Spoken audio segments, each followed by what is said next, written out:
Number 5 का part number 2 question number 51 कुछ ऐसा है कि जॉय एक तस्वीर की ओर इंगित करता है और कहता है कि यह मेरी माँ की बहन के पति। तो माँ की बहन मौसी हुई, मौसी का पति मौसा हुआ। डी आंसर आ जाएगा। तो तस्वीर वाले व्यक्ति जॉय से कैसे संबंधित, तो मौसा आंसर। अगला क्वेश्चन था, कथन था और धारणाएं दी गई थी कि भूमंडलीय तापमान वृद्धि प्रजाति विलुप्त होने और उन्मूलन पर्यावरण के लिए खतरा पैदा कर रही है। तो जो तापमान में वृद्धि हो रही है निरंतर, वो हमारे पर्यावरण के लिए मतलब खतरा पैदा कर रही है सीधी लाइन में। ठीक है, तो धारणा क्या है कि जितना अधिक हम हमारे पर्यावरण का शोषण करेंगे उतना अधिक पारिस्थितिक असंतुलन हम बनाते हैं। बिल्कुल सही है। और तथा मानव जीवन के लिए अस्तित्व को संकट में डालते हैं। बिल्कुल सही है। प्रत्येक प्रजातियां जीवित रहने के लिए प्रत्यक्ष या अप्रत्यक्ष रूप से हर दूसरी प्रजाति पर निर्भर होती है। मनुष्य वे है जो न कि केवल अपने अस्तित्व के लिए बल्कि अपने विकास की आवश्यकताओं के लिए प्रजातियों की अधिकतम संख्या पर निर्भर रहते हैं। तो ये धारणा है, ये भी बिल्कुल, ये भी सही हो जाएगी। बस ये कथन देखिए, जब भी आ जाए कथन उसके बाद दो तीन चीजें आएगी। एक आएगी अवधारणा, एक आएगी धारणा जो सेम होती है, एक होती है तर्क, एक होता है निष्कर्ष। ठीक है, तो ये थोड़ा बहुत भी अगर मैच कर रहा है कथन से तो ये तीनों अंतर्निहित होते, लेकिन निष्कर्ष एकमात्र ऐसा रहेगा जो कि जैसा कथन में बोला जाता है वैसा ही मानना पड़ता है। ठीक है, तो इसका आंसर डी हो जाएगा। दोनों अंतर्निहित है। 53 क्वेश्चन रहेगा। 4 कार्बन परमाणु वाले हाइड्रोकार्बन के साथ जुड़ने वाले उपसर्ग कौन से होते हैं? देखिए, आपको पहले भी मैंने कभी बताया होगा, इसके पहले सेटों में सबसे पहले जो होता है मेथेन, फिर होता है एथेन, फिर होता है प्रोपेन, फिर होता है ब्यूटेन। तो इसका आंसर हो जाएगा ब्यूटेन। ब्यूट आंसर हो जाएगा। ठीक है, 4 कार्बन परमाणु होते हैं इसमें।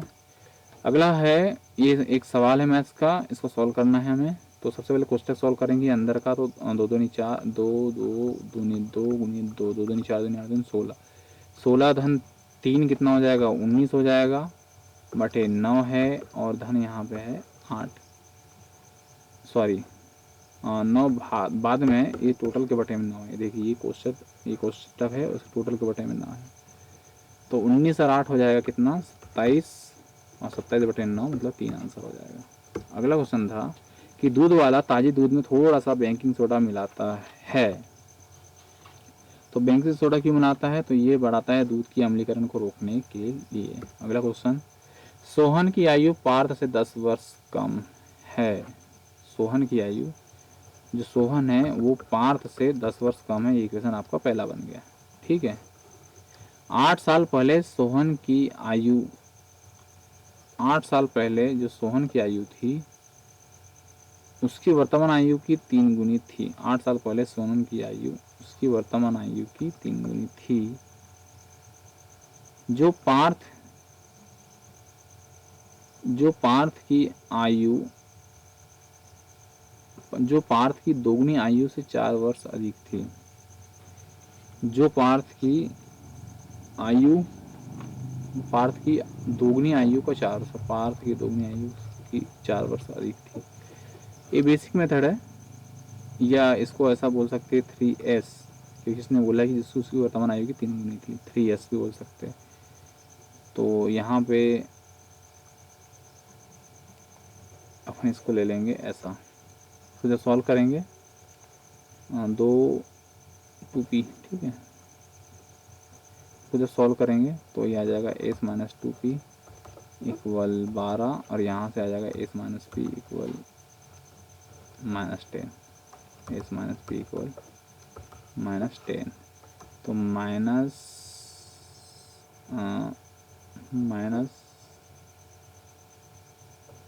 माइनस यहाँ लगा दो, माइनस ये प्लस हो जाएगा, ये माइनस हो जाएगा। ये गया, यहाँ p इक्वल आ जाएगा कितना? -30। तो p इक्वल जब -30 आ जाएगा,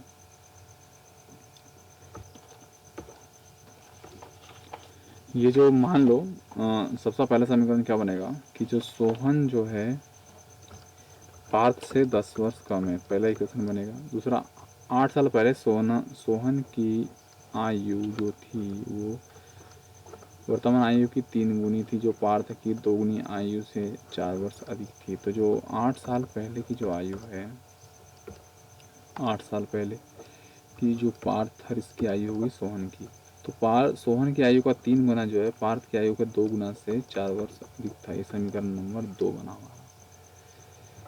इसको जब सॉल्व करोगे आप तो ये बनेगा 3s minus 8 3 24 equal to P minus 8 दूनी 16 धन 4। तो ये बनेगा 3s माइनस 2p इक्वल, यहाँ 24 है, उधर जाके प्लस में जाएगा, प्लस 24 और प्लस 24 माइनस 16 मतलब देने यहाँ 8 बचेंगे, 8 4 12। ये समीकरण, एक समीकरण ऊपर है पहला हमारे सामने, S minus P equal minus 10।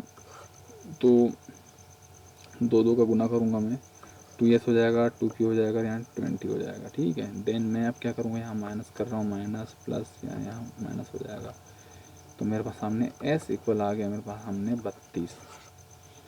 तो पूछा क्या उसने कि सोहन की बताना है, 32 ही डी इसका आंसर हो जाएगा। ठीक है, अगर उसने पूछा होता पी तो मैं s इक्वल 32 रख दूंगा यहाँ पे, इधर आ जाएगा तो p इक्वल 42 आ जाएगा।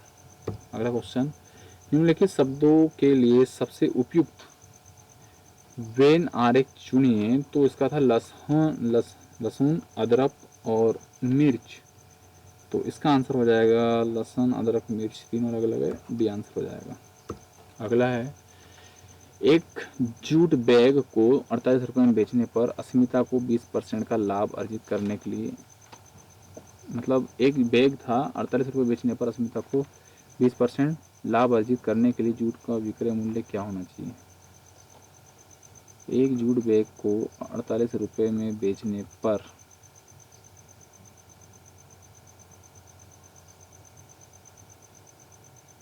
अस्मिता को 20% का लाभ अर्जित करने के लिए जूट का विक्रय मूल्य क्या होना चाहिए।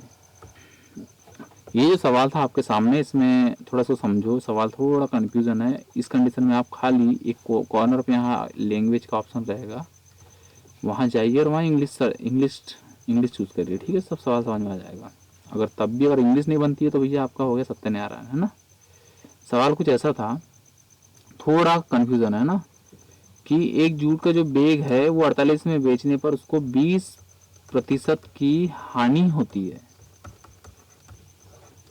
यदि उसको 20% का लाभ चाहिए तो कितने में बेचना पड़ेगा, ये था सवाल, है ना, जो समझ में नहीं आ रहा, थोड़ा कंफ्यूजन है। तो 20% की हानि होती है 48 में बेचने पर, है ना। तो जो 48 है वो क्या वैल्यू है, वो है किसी चीज के 80% की वैल्यू है। तो ये आ जाएगा 8 6 48। तो वो जो चीज थी वो 60 रुपए की थी भैया। अब मैं चाहता हूँ कि 20% का लाभ कमाऊं, तो मैं क्या करूंगा, इस 60 का 120/100 ले लूंगा। या तो ऐसा करूँ या तो फिर ऐसा करूँ, 60 का 20% निकालू अलग से अलग, 12 आया, फिर इसको 60 में जोड़ दूँ तो भी 72 हो गया, डायरेक्ट 120 कर लूँ तो ये 12×72 आंसर हो जाएगा सी। तो सवाल थोड़ा गड़बड़ आते हैं भैया ना, ये रेलवे रिक्वायरमेंट बोर्ड है, कुछ भी कर सकता है ना, थोड़ा संभाल के रहिए। अगला क्वेश्चन, अगला था ये कि किसी वस्तु को एक निश्चित ऊंचाई से भूमि पर गिरा जाता है, जब यह भूमि को छूती है तो उसमें क्या होती है। तो उसमें होती है भैया गतिज ऊर्जा। स्थिर ऊर्जा जो होती है वो होती है mgh, गतिज ऊर्जा होती है 1/2 mv²। तो देखिए होता क्या है, जब वो छू लेगी ना तो h 0 हो जाएगा, तो ये तो हो ही नहीं सकती, तापीय ऊर्जा हो ही नहीं सकती, रासायनिक ऊर्जा नहीं हो सकती। तो बचा जो गतिज ऊर्जा है वो इसका आंसर होगा। अगला क्वेश्चन, यदि किसी तत्व का इलेक्ट्रॉनिक विन्यास 282 है तो यह आधुनिक आवर्त सारणी किस आवर्त से संबंधित होगा। देखिए इलेक्ट्रॉनिक जो विन्यास है 282 है, मतलब ये जो है 282, मतलब ये कहानी है भैया कैल्शियम की। 2 8 10 12, 12 परमाणु क्रमांक होता है कैल्शियम का, सॉरी मैग्नीशियम का होता है। कैल्शियम का 20 होता है, मैग्नीशियम का होता है। और जो मैग्नीशियम होता है वो कहाँ आता है, वो होता है हाइड्रोजन, लिथियम, सोडियम, इस आवर्त में आता है। सोडियम के बाद आता है मैग्नीशियम, फिर कैल्शियम। आवर्त नंबर 3, आवर्त नंबर 1, आवर्त नंबर 2, आवर्त नंबर 3। आवर्त नंबर 3 का सदस्य आंसर आ जाएगा सी। अगला सवाल देखते हैं, जो 62 नंबर का कुछ ऐसा था कि ये जो आकृति है किससे संबंधित है। तो देखिए 1 2 3 4 गोले हैं तो 4 इसी में है, ज़्यादा सोचना ही नहीं। सी आंसर, सी मतलब ए आंसर। 63 कुछ था, स्वतंत्र पार्टी संस्थापक निम्नलिखित में से कौन है। तो इसका आंसर था श्री राजगोपालचारी, ये थे भैया इसके पार्टी के संस्थापक। कुछ पार्टी और याद रखो, जैसे स्वराज पार्टी, इसके संस्थापक थे मोतीलाल नेहरू, 1923, याद रखो इसको। कम्युनिस्ट पार्टी भी याद रखिए आप भैया, कम्युनिस्ट पार्टी जो थी ये था एम.एन. रॉय संस्थापक, ईयर था 1920। फॉरवर्ड ब्लॉक की बात करें तो ये अपने बोस साहब थे 1939 में, ठीक है। आज़ाद हिंद फौज की बात करें तो ये भी अपने बोस साहब थे 1943 में। कुछ पार्टी उनके नाम याद रखिए। अगला देख लो, निम्नलिखित में से कौन सा व्यंजन आरेख निम्नलिखित के भी संबंध सही ढंग से दर्शाता है। लैपटॉप, मोबाइल और इलेक्ट्रॉनिकी। तो इलेक्ट्रॉनिकी के अंदर दोनों आएंगे, ठीक है। इलेक्ट्रॉनिकी जो है, पेन को क्या हो गया यार, तो मोबाइल, लैपटॉप, इलेक्ट्रॉनिक। तो इलेक्ट्रॉनिक्स में मोबाइल भी आएगा और लैपटॉप भी आएगा, तो इसका डी आंसर हो जाएगा। अगला देखो, 1296 के कितने गुणनखंड पूर्ण वर्ग है। तो सबसे पहले तो आपको भैया 1296 गुणनखंड देखना पड़ेगा। पहला गुणनखंड हो जाएगा 1296 गुणित 1, दूसरा हो जाएगा 2 गुणित 2 से भाग 2, 2 छंग 12, 2 तीन 2 चौके 8, 2 आठी 16, फिर 3 से भाग 2, इसी में 3 चौके 12, 3 3 9, 3 दूनी 6, फिर 4 से भाग 2 तो 4 4 3 12, 4 दूनी 8, 4 चौक 16, फिर 5 से भाग 2 तो 5 से तो जाएगा ही नहीं, 6 से 2 तो 6 दूनी 12, 6 कम 6 6 6 36, 7 से भाग 7 से जाएगा क्या, नहीं जाएगा। 8 से देखो, 8 कम 8, 8 8 छंग 48, 8 दूनी 16, 9 से नहीं जाएगा। 10 से 11 से 12 से जाएगा, 12 कम 12 जीरो, और 12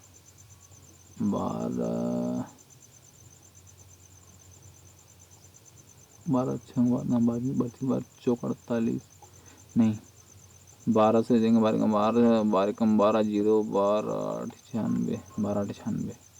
उसके बाद 12 के बाद 16 से जाएगा, कितने बार, 81 बार। उसके बाद 162 से 8 बार। उसके बाद उसके बाद 81 से हो गया कितनी बार, 16 बार। 54 से 24 बार।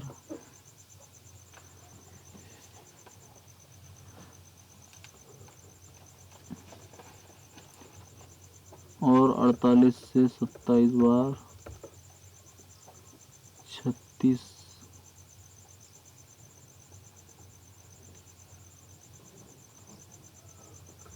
36 और 36,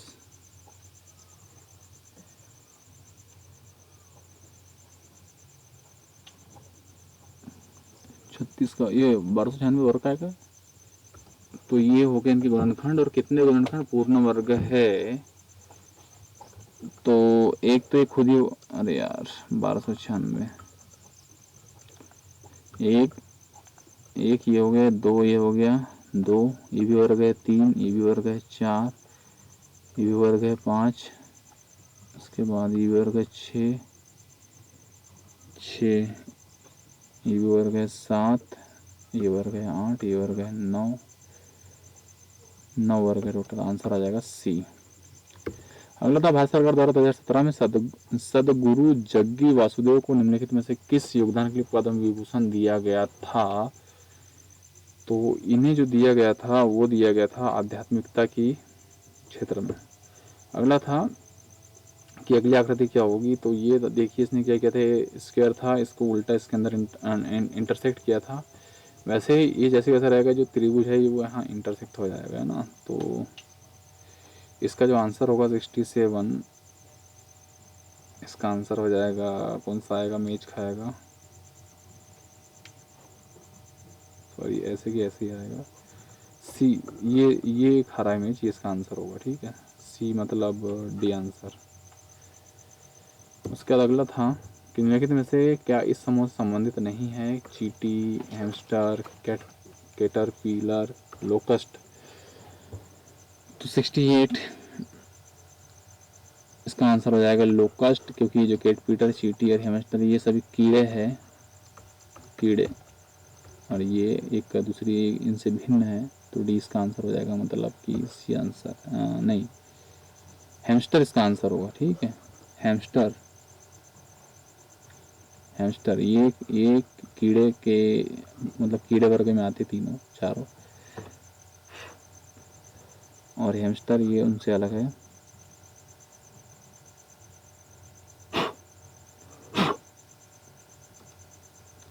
नाबार्ड 2018 पुरस्कार से किस संगठन को सम्मानित किया गया है? तो ये था 69 था, इसका आंसर था रेपको माइक्रो फाइनेंस, ये कृषि संबंधित है। ठीक है, कृषि क्षेत्र संबंधित। नाबार्ड जो होता है, नाबार्ड नेशनल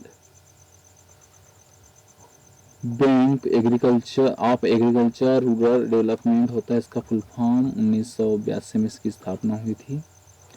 अगला क्वेश्चन है कि दिए गए कथन है दिया है और कुछ पूछा है कि श्री राम की उम्र क्या है। ठीक है, श्री राम श्याम से 32 साल बड़े हैं और श्याम अब 2 साल का है। दोनों पर्याप्त, जब श्याम पता होगा और उससे 32 साल जब जोड़ेंगे तब श्री राम की उम्र निकलेगी, मतलब दोनों ही पर्याप्त हैं। ठीक है, अगला जो है कुछ ऐसा रहेगा कि एक नल एक टैंक को 25 मिनट में भर सकता है, एक नल एक टैंक को 25 मिनट में भर सकता है और एक अन्य नल उसी टैंक को 50 मिनट में खाली कर सकता है। यदि दोनों नल एक साथ खोले जाए तो टैंक भरने में कितना समय लगेगा? तो एक नल है जो 25 मिनट लेता है भरने को और दूसरा जो नल है वो 50 मिनट लेता है खाली करने को। क्षमता है देखो तो इसकी 2 यूनिट है, इसकी 1 यूनिट है, मतलब पर ये प्लस, ये भरता है, ये नेगेटिव माइनस करता है। ठीक है, जब एक साथ काम करेंगे तो +1 ही काम होगा, तो टोटल 50 यूनिट काम करने को 50 लग जाएगा, 50 मिनट। आंसर आ जाएगा डी, 50 मिनट। अगला है लाइब्रेरी में 10 भिन्न सेक्शन है और लाइब्रेरियन 20 दिनों से किताबों को वर्गीकृत करता है। किस सेक्शन में सबसे कम किताबें हैं? तो ये सेक्शन है, ये किताबें सबसे कम ये है, सेक्शन नंबर 7। अगला है 1 kg मिश्र धातु में तांबे की मात्रा कितनी होगी? यदि मिश्र धातु में 32% तांबा है, 32% तांबा है, मतलब 1 kg जो होता है, 1 kg मतलब होता है 1000 ग्राम और उसका 32% निकाल लीजिए आप, तो ये आ जाएगा 320 ग्राम, सी आंसर। अगला देखो, 6 किलोग्राम द्रव्यमान और 480 जूल स्थितिज ऊर्जा वाली एक वस्तु को ऊंचाई पर रखा गया है, जमीन से उस वस्तु की ऊंचाई ज्ञात करिए। तो स्थितिज ऊर्जा का जो फार्मूला होता है वो होता है mgh। तो m की वैल्यू दी है हमें 6, g की वैल्यू 10, h निकालना है और ऊर्जा दी है 480। तो 1 0 से 1 0 गया, 6 से 6 8 48, मतलब 8 मीटर आंसर। अगला क्वेश्चन था कि दिए गए पाई चार्ट में भारत के मोबाइल फोन निर्माण कंपनी के बारे में जानकारी प्रदर्शित है। निम्नलिखित मोबाइल फोन की कुल संख्या दी है हमारे सामने 12,40,000। ठीक है, कुल संख्या। पूछा है कि कौन सी कंपनी न्यूनतम मोबाइल फोन बनाती है? न्यूनतम 5%, DEF। बी आंसर होगा, डायरेक्ट कुछ भी नहीं करना है। अगला था 4 अंकों वाली सबसे बड़ी संख्या ज्ञात कीजिए जो 49 से पूर्णतः विभाज्य है। विभाज्य नहीं बोला है, निभाज्य है। तो 49 से पूर्णतः विभाज्य है, तो एक जो 49 से भाग होगी मतलब वो 7 से भी भाग जाएगा, तो 7 से सब में भाग देके देखिए। निभाज्य का मतलब होता है कि पूरी तरीके से मतलब पूरी तरीके से भाग जाता है। तो हम क्या करेंगे, 49 की जगह हम 7 से छोटी संख्या मान लेंगे, 7 से भाग देंगे, अगर फिर जाता है तो फिर 7 से भाग देंगे। पहला ऑप्शन उठाते हैं 9996, इसको 7 से भाग देते हैं, 7 एकम 7, 2 बचा 7 3 21, 7 चौक 28, 1 बचा 7 दूनी 14, 7 8 56, और एक बार 7 से भाग देते हैं, 7 दूनी 14, 7 चौक 28। मतलब ये जो संख्या है 7 से भाग जा रही है, दूसरे को चेक करने की आवश्यकता है नहीं, पहला आंसर हो जाएगा।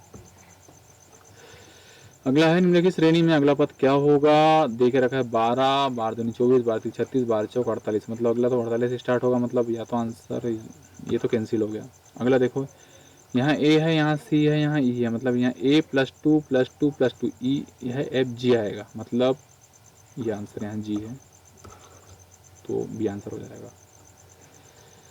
अगला देखो, किस भारतीय राज्य में केंद्र सरकार ने हेरिटेज सर्किट के विकास के लिए 98.35 करोड़ रुपए के लिए मंजूरी दी थी? तो इसका जो आंसर है वो है असम। असम के लिए मंजूरी दी गई थी भैया, है ना। अगला क्वेश्चन देखो, चालक तार की पीवीसी द्वारा कोटिंग करके खालिस्तान को रोका जाता है, तो ये है भैया शॉर्ट सर्किट को, है ना। शॉर्ट सर्किट के लिए हम एक फ्यूज का तार इस्तेमाल करते हैं। फ्यूज का तार जो होता है वो होता है टीन का प्लस होता है शीशे का, ठीक है। और अच्छा फ्यूज तार बना जाता है टीन का, ठीक है।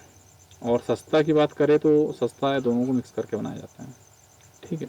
अगला क्वेश्चन, हाल ही में भारत का सबसे बड़ा ट्रेन द ट्रेनर कार्यक्रम किसने लॉन्च किया? फूलेला गोपीचंद इसका आंसर है। ये भाई साहब एक बैडमिंटन प्लेयर है, ठीक है, बैडमिंटन प्लेयर है, याद रखिए। बाकी कपिल देव क्रिकेटर, सचिन तेंदुलकर क्रिकेटर है, ये भी बैडमिंटन है, प्रकाश पादुकोण। अगला क्वेश्चन देखो, ये कि भैया इसका जब रूट है कितना है, देखो पॉइंट के बाद 1 2 3 4 5 6 7 8 है, मतलब संख्या 4 अंकों में आने वाली है। क्लियर है, 4 अंकों में, तो ये तो हो ही नहीं सकती, ये भी नहीं हो सकती। ये आंसर, डायरेक्ट आंसर, देखिए 4 अंक में आंसर आना है, 4 आंसर, खत्म कहानी। ये भी 4 अंक है, पर ये क्यों नहीं हो सकता? आखिर में 0 हो जाएगा, तो 0 यहाँ है नहीं, तो ये हो नहीं सकता, ये आंसर हो जाएगा।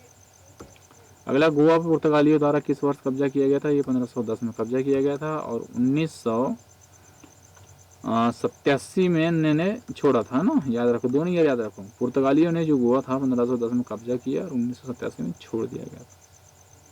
अगला क्वेश्चन था कि उस एथलेट प्रतियोगिता का नाम बताइए जिसमें मनप्रीत कौर ने एशियाई ग्रांड प्रिक्स एथलेटिक्स मीट के पहले चरण में स्वर्ण पदक जीता था।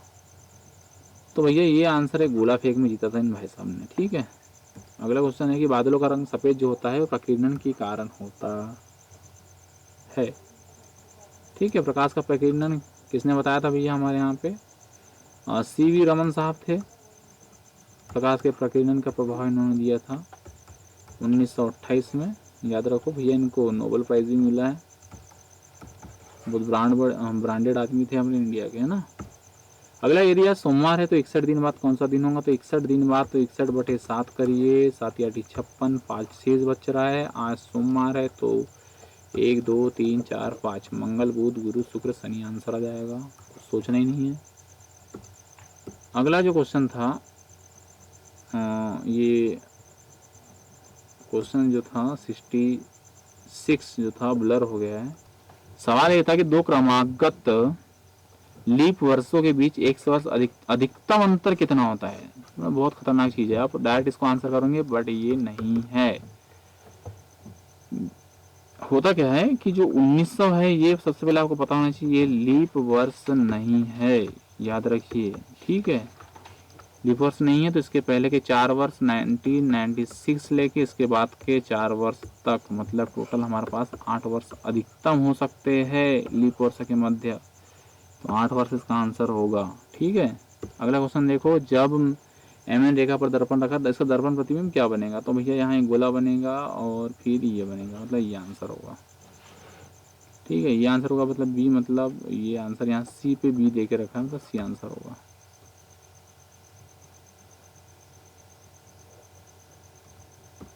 अगला क्वेश्चन था, निम्नलिखित में से किसको ब्रिटिश संसद भवन में ग्लोबल डाइवर्सिटी अवार्ड मिला गया? तो ये भैया थे सलमान खान, इनको अवार्ड दिया गया था ग्लोबल डाइवर्सिटी अवार्ड। डाइवर्सिटी देना नहीं चाहिए था भैया, इन्होंने भैया किसको निपटाया आपको पता ही होगा। 89 का आंसर, सॉरी सलमान नहीं था, आमिर खान, सही इंसान को मिला, सॉरी सलमान खान, इनको मिल ही नहीं सकता। काला हिरण मारा है भैया ने, है ना, हरामखोर है, नहीं मिलेगा। 90 नंबर का देखो, यदि A और B एक कोऑर्डिनेट दे के रखे हैं, कोई लाइन है, ठीक है, कोऑर्डिनेट दे के रखे है -2 यहाँ के दे के रखे है 2 -4, और रेशो दे के रखा है 7 और 3, ठीक है। रेशो दे के रखा है हमको कितना, 7 और 3। तो पूछा है कि यहाँ इसके कोऑर्डिनेट क्या होंगे, ये जो यहाँ आना है इसका क्या होगा? तो जो x होगा वो कुछ इस प्रकार होगा, M1 x2 M2 x1 by m1 plus m2। तो m1 क्या मानेंगे 7, x2 ये है हमारे पास में 2 धन m2 हमारे पास में 3 गुणित x1 है -2 बटे 10 नीचे आ जाएगा। ठीक है, तो ये आ जाएगा 7 दूनी 14 -6 बटे 10। तो ये आ जाएगा हमारे सामने 8 बटे 10 मतलब 4 बटे 5। एक से भी 2 आ जाएगी 4 बटे 5। 4 बटे 5 ही दिख रहा है, सीधा ए आंसर आ जाएगा। 90 है, 90 का आंसर सीधा क्या हो जाएगा ए। हाँ, क्योंकि बी आपको देखने की आ सकते नहीं, बी वही आना है, 4 बटे 5 एक ही में आंसर आ जाएगा ए। बी में क्या होगा, जब अगर वाई निकालना है आपको, तो वाई जब निकालना है तो m1 वाई यहाँ पे आ जाएगा कितना y2 plus m2 y1 upon m1 plus m2। ये फार्मूला लगाना तो ये आंसर आ जाएगा 17/15। 3 17/5 सॉरी 3 17/5 आंसर आ जाएगा। अगला था, कथन था कि इन दिनों बढ़ती आबादी और बढ़ते कचरे की तेज गति को देखते हुए अपशिष्ट प्रबंधन हमारे देश की सबसे महत्वपूर्ण चिंताओं में से एक है। तो इसका जो निष्कर्ष 1 था,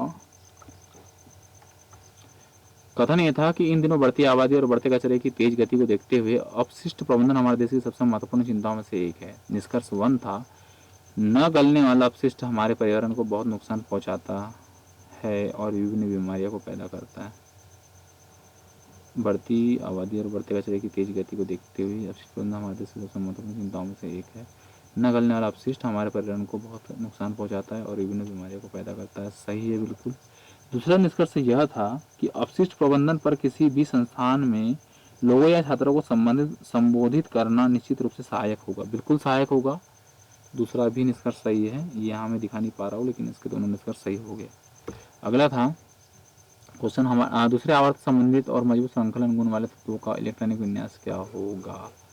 अब दूसरे आवर्त, सबसे पहले तो 2 8 मतलब 8 2 और 6 मतलब 8 है ऑक्सीजन का। ठीक है, 2 8 10 2 12 ये है मैग्नीशियम का। 8 2 10 14 ये है सिलिका का। और ये है 6 जो कि है कार्बन का। तो सबसे पहले कि दूसरे आवर्त की कहानी करी है इन्होंने।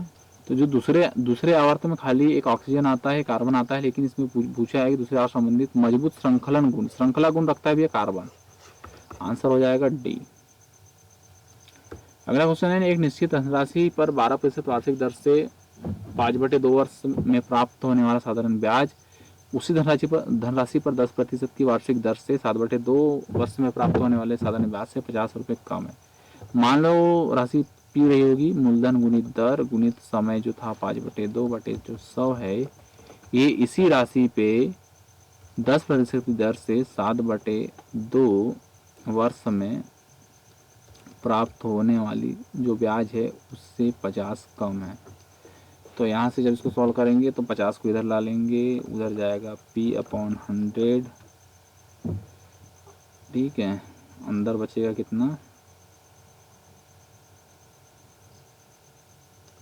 100 निकाल लो बाहर। अंदर जो आना है वो आ जाएगा 70 - 60 मतलब 10। ये हो जाएगा 70 12 5 60 मतलब 10 आएगा। तो ये आ जाएगा p और p का अंदर गुना करेंगे तो p बराबर से हो जाएगा 2 5 10 1000। इस इक्वेशन को आप सॉल्व कर लेना, आंसर आ जाएगा। ठीक है, इक्वेशन बनाते आ गया, आंसर भी आ जाएगा। जरूरी है आप समीकरण बना पाओ। 94 निम्नलिखित में से किन गतिविधियों में कहा जा सकता है कि कार्य किया गया है। तो हर्ष पुस्तक पढ़ रहा है, खुशी घर की दीवार पर धक्का दे रही है। देखिए जो कार्य होता है ना, ये होता है बल गुणित विस्थापन। असल में ये होता है force into D cos theta होता है। ठीक है, जो थीटा होता है ना, ये एंगल होता है फोर्स और डिस्प्लेसमेंट के बीच का एंगल होता है।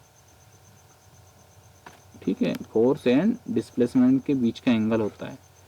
तो ये दीवार को धक्का दे रही, परंतु ऐसा करने पर असफल है, मतलब दीवार का वो नहीं हो पा रहा डिस्प्लेसमेंट, तो ये तो हो ही नहीं सकता कार्य। श्रुति कुर्सी पर बैठी है, बैठी जरूर है, बल जरूर लगा है बैठ कर, लेकिन स्थापन नहीं हो रहा, तो ये भी नहीं हो सकता। पिंकी समतल सड़क पर अपने सिर को पुस्तक रखकर चल रही है। अब मान के चलो बुक उसने सर पे रखी है, वेट नीचे, फोर्स इधर लग रहा है, विस्थापन इस दिशा में हो रहा है, एंगल 90 का है, कोस 90 इक्वल होता है 0, तो ये पूरा 0, मतलब यहाँ भी कार्य 0 हो जाएगा।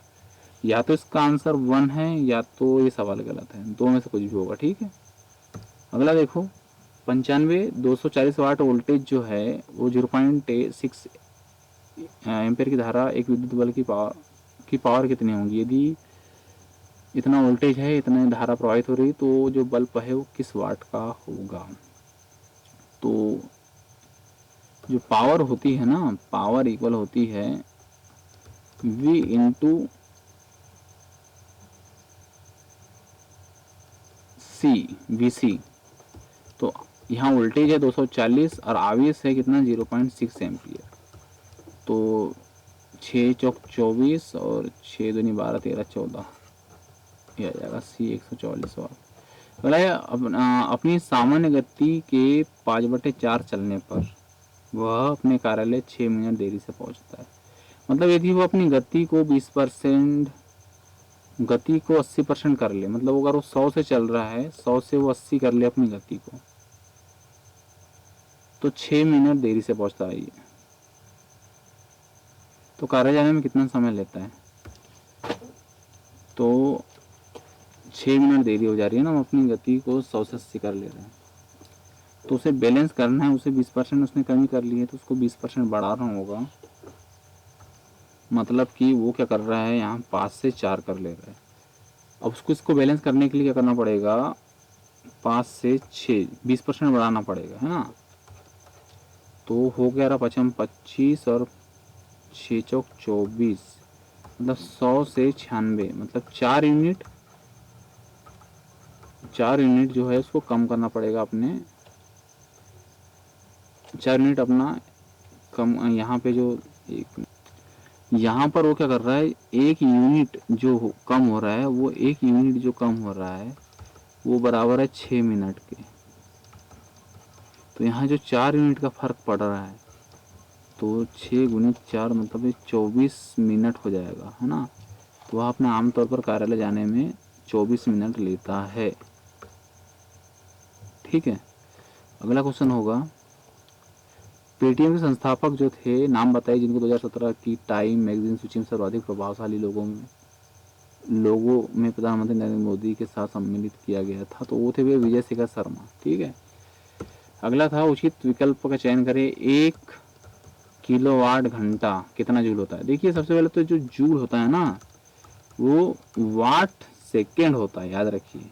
तो आपको सबसे पहले वाट सेकेंड बनाना है। तो 1 किलो की जगह में 1000, किलो का मतलब होता है 1000, अरे ये वाट हो गया। और घंटा है तो घंटा को मैं लिख सकता हूँ 60 मिनट, और मिनट की जगह लिख सकता हूँ 60 सेकेंड।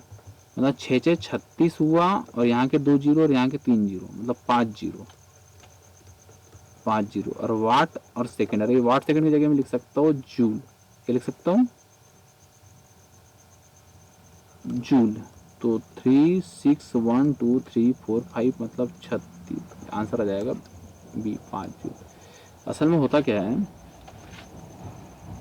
जो शक्ति होती है ना, उसको बोलते हैं ऊर्जा बटे समय। कार्य करने की, कार्य ऊर्जा, ठीक है, कार्य करने की जो दर होती है ना, उसको बोलते हैं शक्ति। तो ये वाट बराबरी से होता है ऊर्जा मतलब जूल बटे सेकेंड, समय मतलब सेकेंड। तो सेकेंड इधर आ जाता है, तो वाट सेकेंड, वाट गुणित सेकेंड बराबर से जूल हो जाता है। ठीक है, ये फार्मूला है। अगला है 99 नंबर का, कि यदि किसी एक कोड भाषा में MAP को KYN लिखा जाता है, तो उसी भाषा में इसको क्या लिखेंगे ना। देखिए क्या हुआ यहाँ पे, MAP इसको लिखा है उसने KYN, तो कुछ PKMN और OPK मतलब MN+1, यहाँ +1 हुआ है, ये चाहिए कि PK इसका उल्टा है, ये इसका उल्टा है, और A की जगह Y है, मतलब A में से उसने और कुछ कर सकता है। क्या किया यहाँ पे, ये सब में हमने क्या किया है, -2 किया है ना, थोड़ा ध्यान दीजिए। -2 एम से KLMYZAMNOP है ना, सब में -2 तो क्या करेंगे अपन, R से -2 जब नीचे आएंगे तो R आता है 18 नंबर पे, 16 नंबर पे क्या आ जाएगा O। E आता है 5 नंबर पे, तो 3 नंबर पे क्या आ जाता है R। 18 नंबर पे आता है तो 16 नंबर पे क्या आता है P आता है, P 16 नंबर पे आता है। E आता है 5 नंबर पे, तो 3 नंबर पे क्या आता है C। D 4 नंबर पे आता है तो 2 नंबर पे B। U आता है 23 नंबर पे, आखिरी का देख लो ना, आखिरी का E। E की जगह क्या लिख सकते हैं C, तो आखिरी में C, इसी में आंसर हो जाएगा ना। लास्ट वन था मिलियन आवर्त होते हैं, तो ये मिलियन आवर्त होते हुए इसका आंसर है आपका D, but I don't know कि मिलियन आवर्त क्या होते हैं। मैंने बहुत कोशिश करी बट मैं निकाल नहीं पाया। यहाँ पे जो एम था,